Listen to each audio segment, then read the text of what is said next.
మేము అన్నా క్యాంటీన్ పెట్టినప్పుడు ఆ అన్నా క్యాంటీన్కి వాళ్ళకే అప్పచెప్పాం. ఒక చిన్న కంప్లైంట్ లేకుండా బ్రహ్మాండంగా అన్నా క్యాంటీన్ నిర్వహించిన ఘనత కూడా అక్షయ పాత్రదని చెప్పి కూడా నేను మీకు తెలియజేస్తున్నా.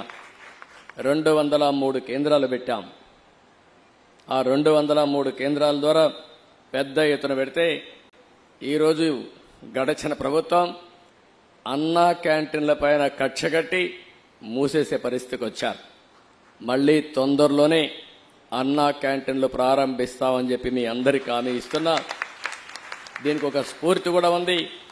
ఒక పక్క అక్షయ పాత్ర, ఒక పక్క నందమూరి తారక రామారావు గారు కూడా మొట్టమొదటిసారిగా తిరుమల తిరుపతి దేవస్థానంలో అన్నదానం ప్రారంభించారు. ఆ కార్యక్రమానికి శ్రీకారం చుట్టారు. ఈరోజు దాతలకు కొదవలేదు. ఈ దేశంలో నమ్మకమైన వ్యవస్థ ఉండాలి.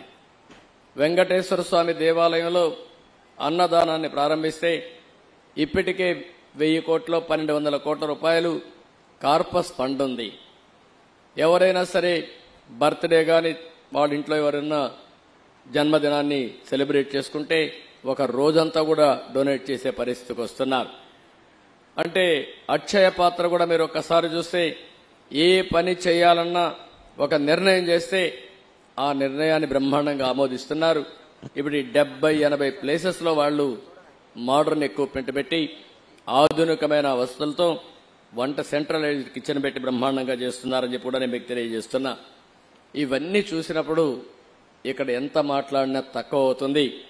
ఈ ఆర్గనైజేషన్ మనస్ఫూర్తిగా అభినందిస్తున్నా.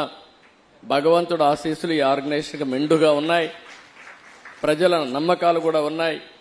మీ నమ్మకాలు భగవంతుడి ఆశీస్సులతో ఇంకా ముందుకు పోవాలని నేను మనస్ఫూర్తిగా కోరుతున్నా.